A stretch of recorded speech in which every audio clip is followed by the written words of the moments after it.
If you watched my videos recently, you saw that I had a few from Indiana State Sanatorium. More than a few. And in some of those videos, we had the Rem-Pod set up. And in those videos, the Rem-Pod went off, flashing all kinds of different color lights. And some of them were actually direct responses to the things we're asking them to do. There are people in here with us that we cannot see. Can you touch this again for us, please? It's gonna go off. Watch. Yep. See? Are you sure? All right. Can you make it stop? Can you make that stop, please? Thank you. John, have you ever seen me do this before? No. You think it's battery? Hey, stop it, please. Can you make it stop beeping, please? Thank you. So I wanted to take a second because I don't really fully understand how the Rem-Pod works. I know the gist of it.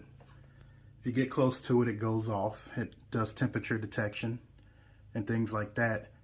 But what I wanted to understand is what exactly could affect the Rem-Pod and how does this thing truly work under particular situations. So the first thing I want to do with this is determine what the different lights mean. I did a little thing with it earlier and it seems like they are all based off of proximity to whatever is touching it. And in the video we saw green lights, we saw blue lights, we saw red lights.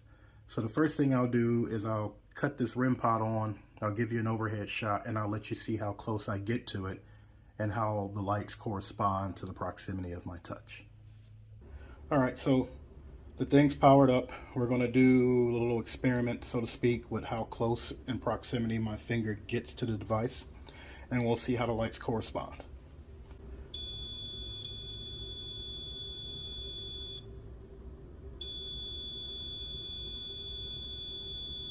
So that's steady green. There goes yellow.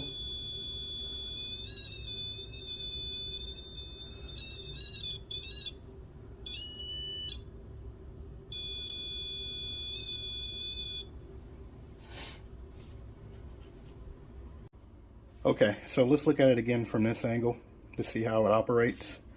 If we're coming in from this point right here, so that's the EMF field that you have to break for a device to go off. It's broken there.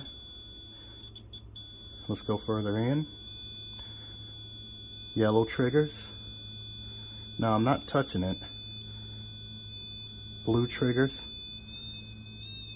Right here, directly next to it or on it, you're going to get the purple or the red light. So if you're looking at it from the top, outer perimeter, inside the perimeter, adjacent, directly on it, at the site. So, boom. And there is a difference in tone. If you actually touch the device, so the field is not so much over the top, it's more here at the base. So you got pretty much like almost a triangle field.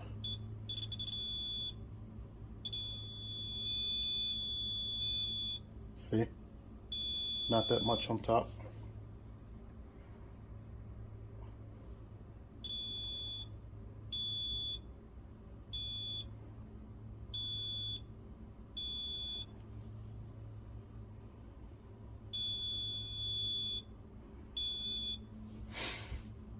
If you touch the base itself,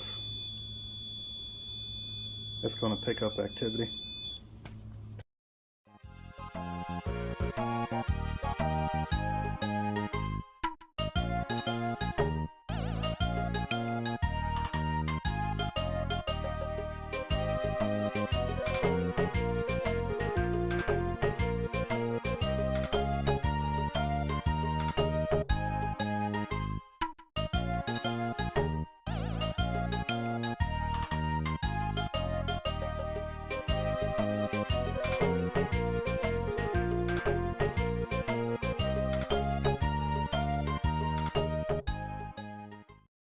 Okay, the next thing I want to check with the Rem-Pod is to see how it reacts under the EMF output of an ionizer. Alright, so what we're going to do is I'll turn this over to a profile and I'll see how far out the EMF field goes. So we'll set it to high first. The ozone per square foot, we'll crank that shit up.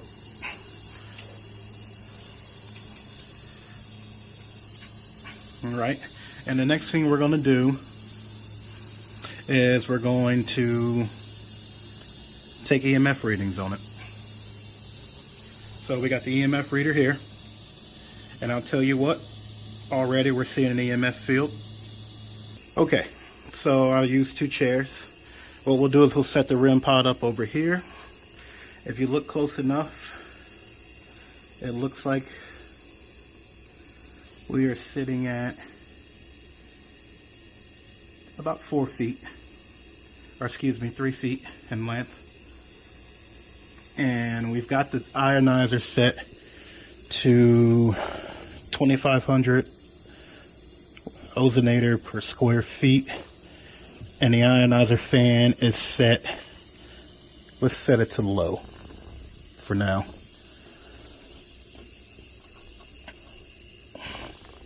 So first things first is, let's crack this bad boy up. First things first is we're going to get EMF readings. You might not be able to see it, but I will let you know. So right now, on the case itself, alright, I had to take the camera off. On the case itself, you're looking at an EMF of 335. And the device says that's a microwave. As we move out from it to the 1 foot mark, it drops to 13.7. As we get to the 2 foot mark, you're looking at 6.5, 1.3. As you get to the 3 foot mark, you're looking at 0.2, 0.3, which it considers to be static. Let's go ahead and move the dial up to medium. At medium, the device itself is still reading the same. At the 1 foot mark, you're looking at 22.1, which is Wi-Fi phone. At the 2 foot mark, you're looking at 1.1. At the 3 foot mark, you're looking at the same, 0.2 or static. So let's turn it up to high.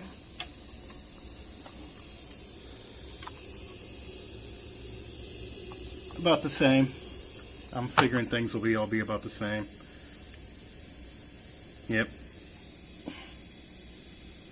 So where I want to put the the Rem-Pod, just realistically speaking, what you might see in the field for an EMF signature, honestly, would be about here, 1.1, 1.2. That's typically the range that you'll get when you ask for responses, and that's considered high. Over here, honestly, is what you're going to see.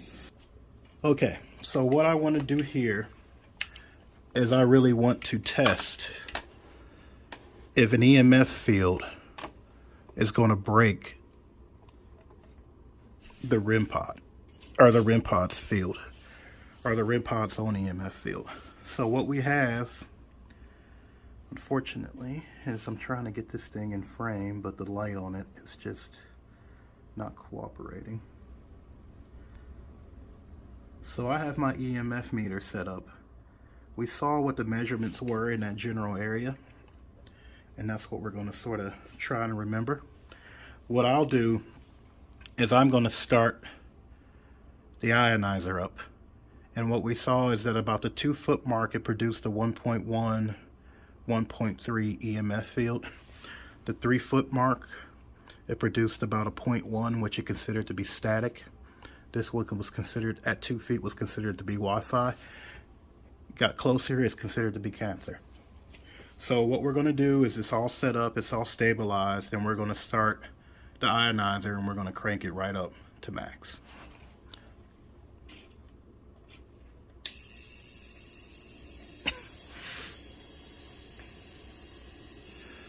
EMF is at 2.1, 1.8,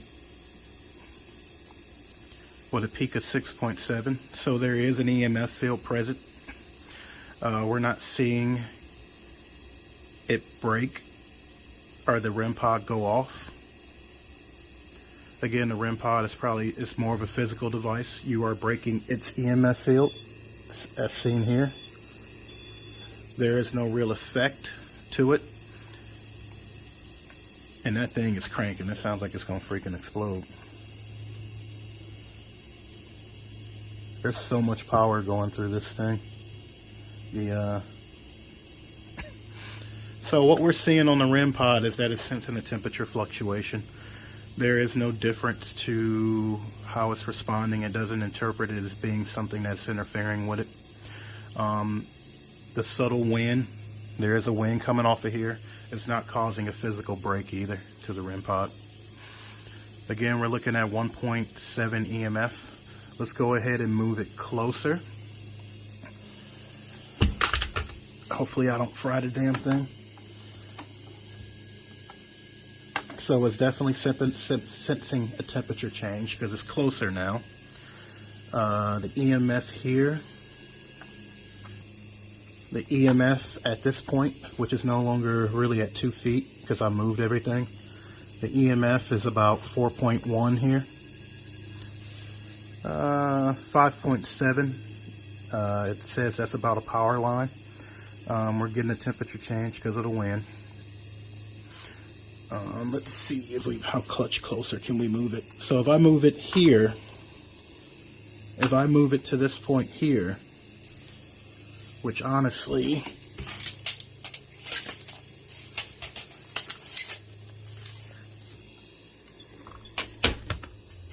is about closer than a foot away. So the EMF, if I set it to where this thing is at right now, is at 17, 15. So here we go.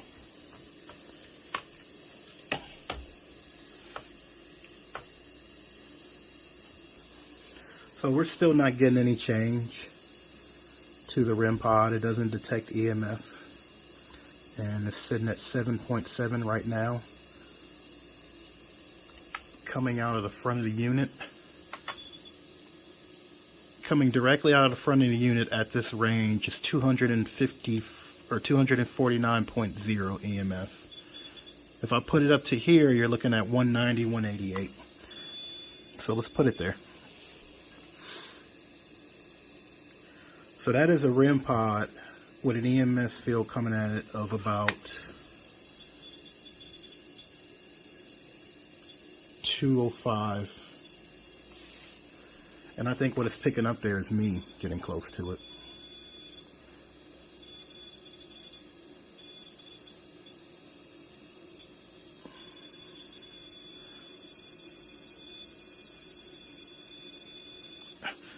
So I would say that EMF fields on the Rem-Pod have no bearing on it. It goes off at all. Let's not fry my Rem-Pod.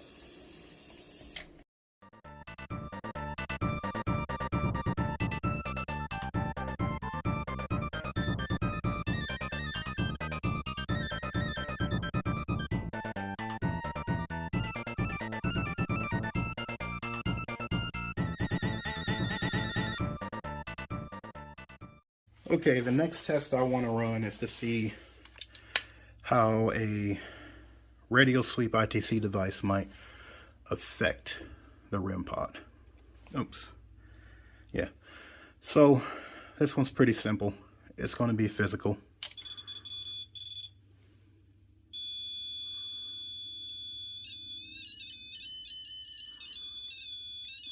But what I want to see is if it's receiving radio signals.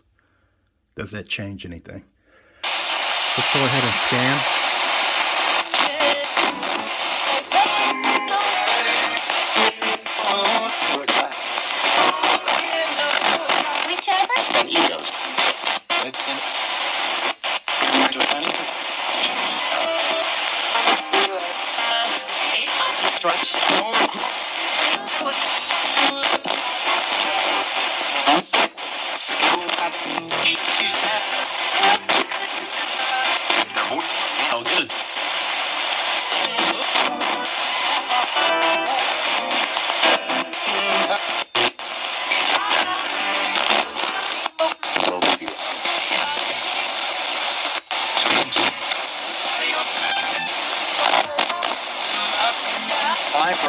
Check.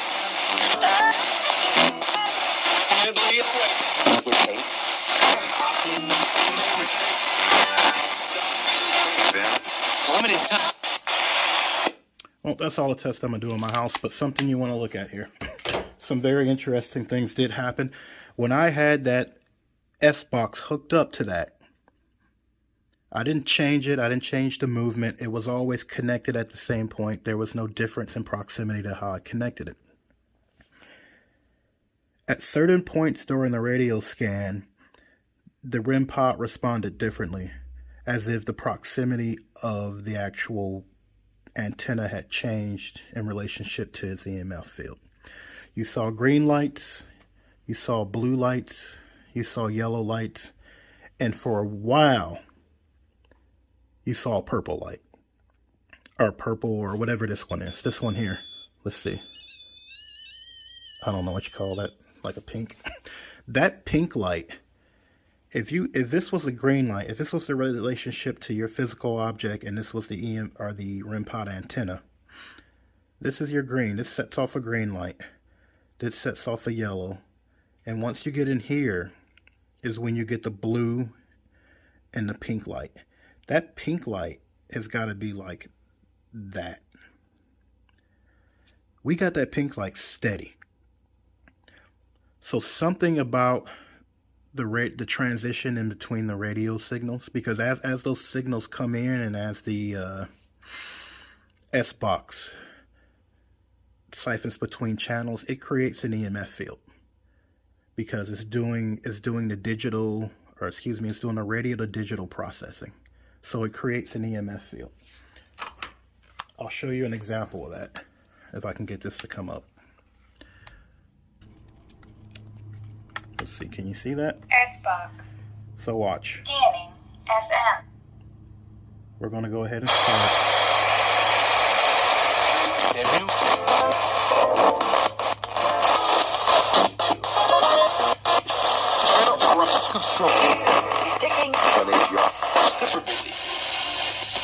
Took it away.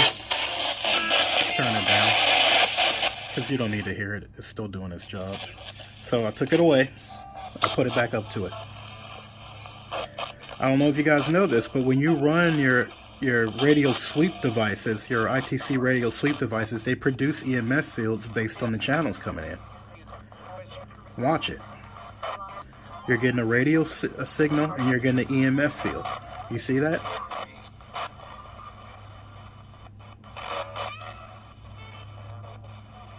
Now let's turn the thing off. Okay? So something inside of that radio sweep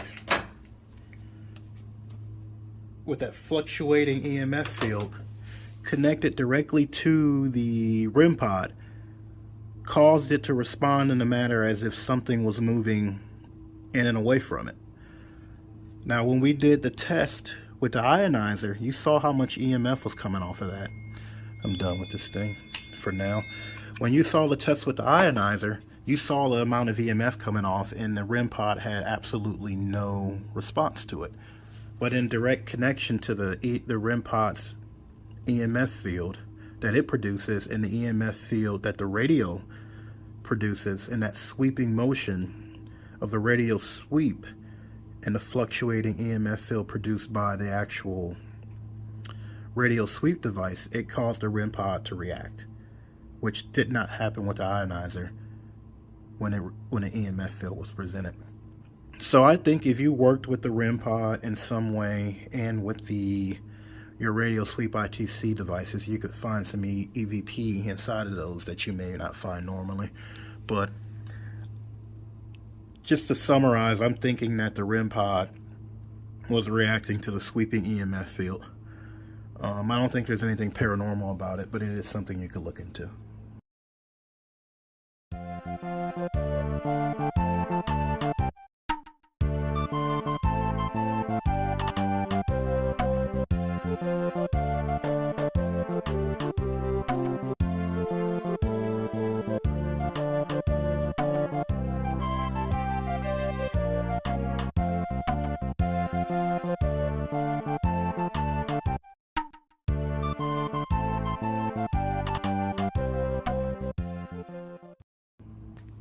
Okay, the last test I wanted to run on the Rem-Pod was to see if a strong wind would cause it to go off. So we have a hair dryer.